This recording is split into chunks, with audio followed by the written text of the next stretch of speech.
आप सभी भाई-बहनों का ब्रह्म मुहूर्त ज्ञान उपदेश कक्षा में एक बार फिर स्वागत है।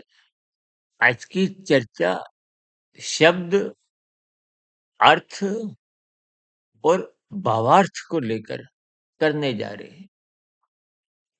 देखिए पृथ्वी, जल, अग्नि, वायु, आकाश जिसका आपका, मेरा, हम सबके देखिए शरीर बने हैं। ये भौतिक तत्व है। इनके सूक्ष्म भूत ही आपके हमारे भोग विषय है। हमारा जो जन्म है माता के गर्भ में, जिस प्रक्रिया में ये आगे बढ़ता है, ये भोग विश्व का परिणाम है। इनको सैद्धांतिक रूप से तर्कपूर्वक, ज्ञानपूर्वक समझना चाहिए। अन्यथा भोग दृष्टिकोण से फिर स्थितियां आपको हमें क्रमबद्ध ज्ञानपूर्वक समझ आ नहीं पाती। सर हम बार-बार इन सभी स्थितियों पर देखिए, तमोगुण से अच्छा तो रजोगुण है। रजोगुण से अच्छा सत्वगुण है। इन स्थितियों को हम बार-बार अपनी चर्चाओं में आज तक बताते आए हैं। और जब तक आप और हम इन सभी स्थितियों पर विचार नहीं करते, तो शास्त्रों का ज्ञान विज्ञान क्रमबद्ध समझ नहीं आ पाता। आप और हम अक्सर शाब्दिक स्तर पर देखिए आज सत्संग होते हुए दिखाई देते हैं। आप और हम स्वाध्याय भी करते हैं, शास्त्रों को पढ़ते हैं, लेकिन स्थितियां क्रमबद्ध आपको हमें समझ नहीं आती। देखिए जब समझ में आ जाती है तो आपका हमारा जीवन सात्विक बनता है। हाँ जी, कलयुगी स्थितियों में आपका हमारा जीवन राजसी बना हुआ है और राजसी जीवन बार-बार आपको हमें तमोगुण में गिराता है, बार-बार पाप कर्म करने को बाध्य कर देता है। हम अक्सर अपनी चर्चाओं में कहते रहते हैं, कानून का पालन करो और विशेष रूप से आपके हमारे जीवन में यातायात के नियमों की जो स्थितियां हैं, हम बार-बार कहते हैं लाल बत्ती पे रुको, दूसरे की हरी बत्ती का हिस्सा मत खाओ। देखिए दूसरे का हिस्सा किसी भी रूप में खाना अपराध है, पाप कर्म है। यहीं से ही आपके हमारी जीवन की स्थितियाँ बिगड़ती हैं। ये बिगड़ने का अभिप्राय तमोगुण से है। इसीलिए तो शास्त्र बार-बार कहते हैं तमोगुण की निंदा करो। निंदा का अभिप्राय आपके हमारे शरीर की निंदा नहीं। देखिए जब निंदा का एक शब्द आता है तो उसका अर्थ, उसका भावार्थ उस समय विशेष में आपको निषेधात्मक स्थितियों से लेना है। इसीलिए आज हमने चर्चा में शब्द, अर्थ और भावार्थ, हम बार-बार इस बात पर भी स्पष्टीकरण देते रहते हैं कि शब्दों के अर्थ उन्हीं शब्दों में ही अक्सर जुड़े होते हैं, बशर्ते आप शब्दों पर चिंतन करो। इसीलिए शास्त्र बार-बार कहते हैं सत्संग करो। हम बार-बार कहते हैं श्रद्धा पूर्वक सत्संग करो। श्रद्धा का अभिप्राय जब इंद्रियों के साथ मन बुद्धि जुड़ जाते हैं। ये मन बुद्धि कब जुड़ते हैं? देखिए संसार में तो आपका हमारा मन बुद्धि जुड़े हुए हैं। लेकिन देखिए राजसी स्थितियों में उसको श्रद्धा नहीं, उसको शक्ति कहते हैं। आज 5 भोग्य विषयों की लोलुपता, शक्ति, आपका रुझान, आपका लगाव निरंतर, क्योंकि चौबीसों घंटे, सातों दिन, इसलिए तो हम बार-बार कहते रहते हैं 24/7। हालाँकि देखिए, लगभग 30, 40, 50 वर्ष पहले ये 24/7 तो विशेष प्रकार की एक सुविधाओं से संबंधित परोपकार के कार्यों से जुड़ा हुआ था।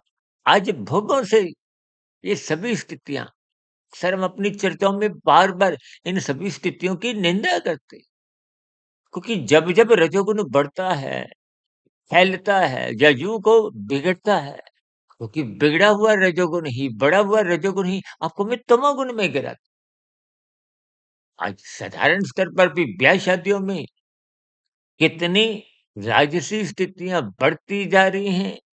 देखिए पहले तो विवाह की 1 दिन या 2 दिन की स्थितियां होती थी, अब तो 4-4, 5-5 दिन की कुछ समारोह, कुछ ऐसे होटल बुक हो जाते हैं।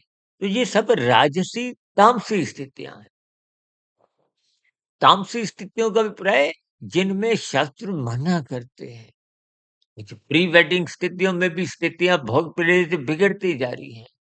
अंग प्रदर्शन की स्थितियाँ यहाँ पर हम आए दिन ब्याह शादियों में भी अब देखने लगी हैं। पहले तो देखिए विज्ञापनों में, फ़िल्मी दुनिया में, फ़ैशन की दुनिया में ये सभी स्थितियाँ कहीं-कहीं दिखती थी। आज ब्याह शादियों में एक साधारण स्तर पर भी ये स्थितियाँ बिगड़ने लगी हैं।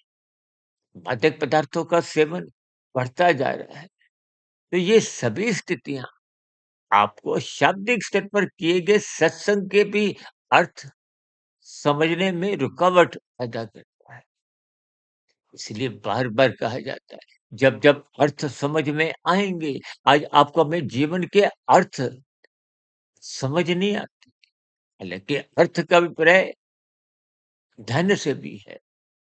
एक धन की स्थितियाँ आपको हमें समझ में आ चुकी हैं। धन के पीछे आप और हम भागते हुए निरंतर दिखाई देते हैं। भी कुछ समय पहले ही हमने एक लाइव में भी धन और धर्म की स्थितियों पर कुछ प्रकाश डाला था। देखिए, जब-जब धर्म कमज़ोर पड़ता है, कमज़ोर कब पड़ता है? जब धन की स्थितियाँ फैलने लगती हैं, बढ़ने लगती हैं। देखिए, लाभ के लिए तो पुरुषार्थ करने के लिए शास्त्र भी मना नहीं करते। हालाँकि लोभ और संग्रह के लिए भी कानून कोई मना तो नहीं करता, लेकिन शास्त्र मना करते हैं।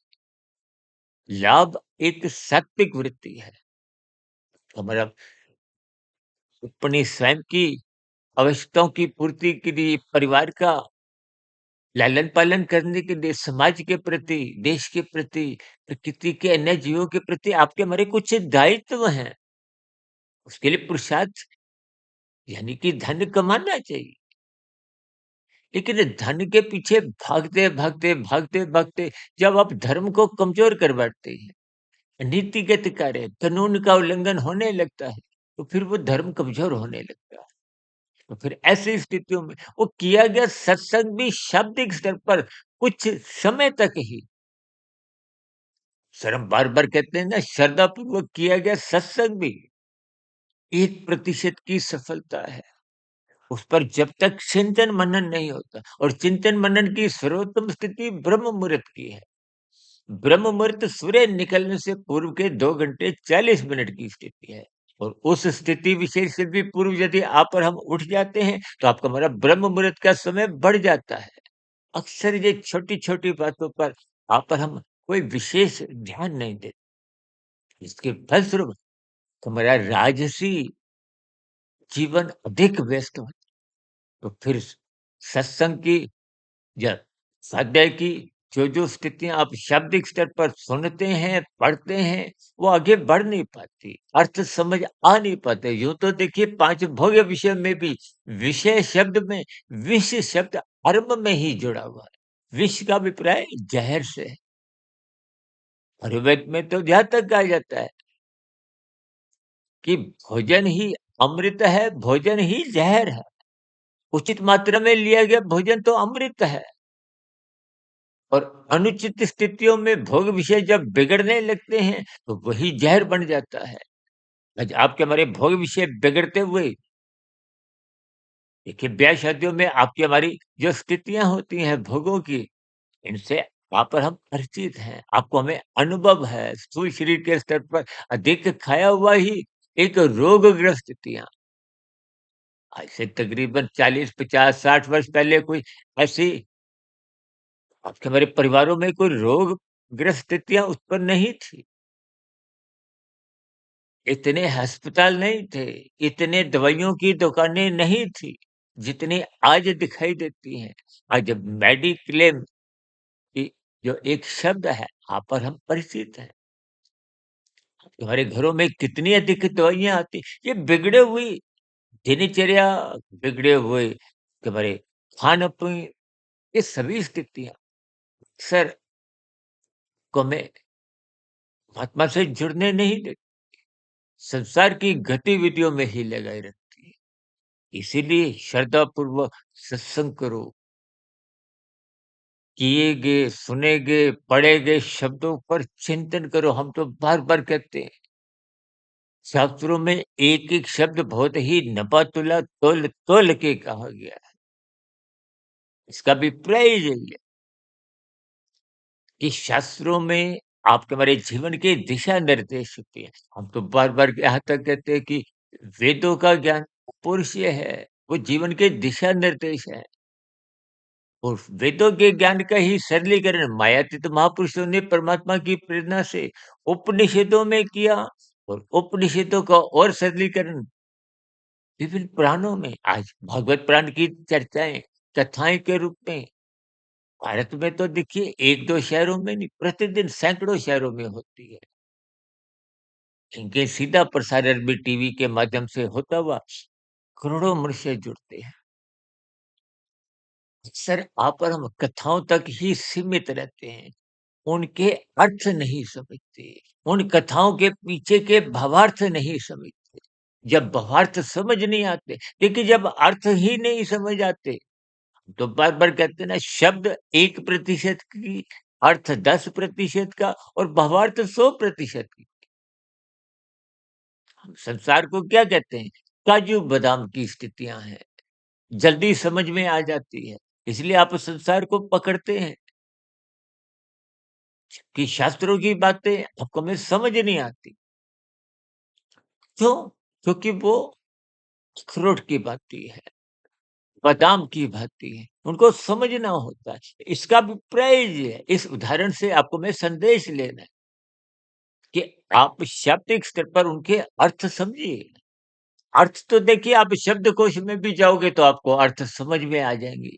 आप गूगल में जाओ, आजकल तो देखिए आर्टिफ़िशियल इंटेलिजेंस जिसको एआई की स्थितियाँ, विशेष रूप से इन सभी स्थितियों के अर्थ समझ में आ जाते हैं।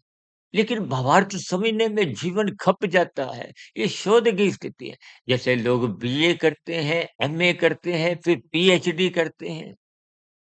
तो जैसे पीएचडी एक शोध का विषय है, इसी तरह आप अध्यात्म मार्ग पर जितने-जितने गहरे तल पर जाओगे, वो शोध में स्थिति है। शास्त्र तो यहाँ तक कहते हैं, जो धर्म को एक शोध के रूप में देता है, वही परमात्मा के मार्ग पर, मोक्ष की प्राप्ति की मार्ग पर अग्रसर होता है।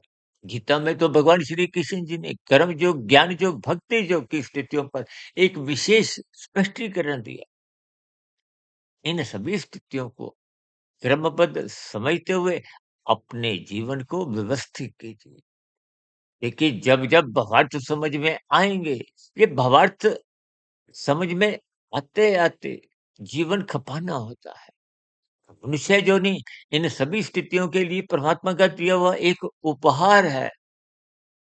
जैसे आप उपहार को अपने जीवन में विशेष महत्व देते हैं ना, विशेष रूप से दिवाली या कुछ ऐसे के कुछ ब्याह-शादी की स्थितियों में जो आपको हमें जन्मदिन पे कुछ इधर-उधर की राजसी स्थितियों में उपहार मिलते हैं। ये परमात्मा का दिया हुआ उपहार को समझिए। इसको समझने के लिए शास्त्रों को पढ़ना होगा।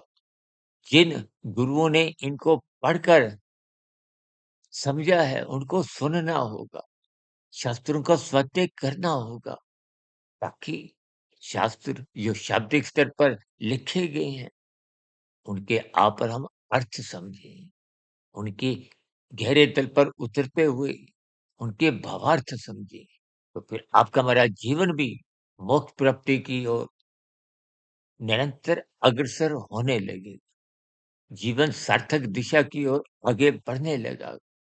इन्हीं शुभ कार्यों पर आप भी संलग्न होइए, ब्रह्म मुहूर्त में उठें, ताकि आपकी हमारी दिनचर्या जो राजसी, तामसी स्थितियों में ही उलझ चुकी है, उनसे ऊपर उठते हुए वहाँ पर हम अपनी सात्विक स्थितियाँ मजबूत बनाएँ।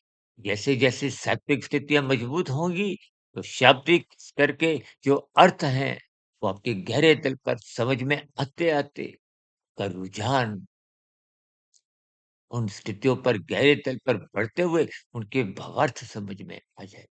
जब भावार्थ समझ में आ जाएँगे, तो संसार से आपका ज्ञानपूर्वक वैराग्य, परमात्मा से प्रीतिपूर्वक संबंध बनेंगे, अतमस्त स्थिति बनेगी, कार्यश्री में शुभ संस्कार, ये सब स्थितियाँ अपने आप परमात्मा की व्यवस्था में बनने लगती हैं। इन स्थितियों को क्रमबद्ध महात्मा की प्रेरणा से, गुरुमुख के आशीर्वाद से ब्रह्म मुहूर्त समय विशेष में कुछ प्रकाश डालने का एक प्रयास किया। मायाबद्ध होने के कारण हो सकता है समझाने में कुछ स्थितियाँ कमज़ोर रही हों, भी इन पर चिंतन करें। इन्हीं शुभकामनाओं के साथ आज की चर्चा विशेष को यहीं विराम देते हैं। दिन में शॉर्ट्स की या लाइव के अंतर्गत हम कुछ और आध्यात्मिक चर्चाओं पर बातचीत रखते हैं। उन सभी स्थितियों से भी आप जुड़ें, कि प्रतिक्रियाओं का, यानी कि आपके प्रश्न, सुझाव या किंतु-परंतु की कोई शिकायतों का नीचे कमेंट्स बॉक्स पर स्वागत है। चर्चा विशेष को सुनने के लिए आप सभी भाई-बहनों का बहुत-बहुत धन्यवाद। नमस्कार।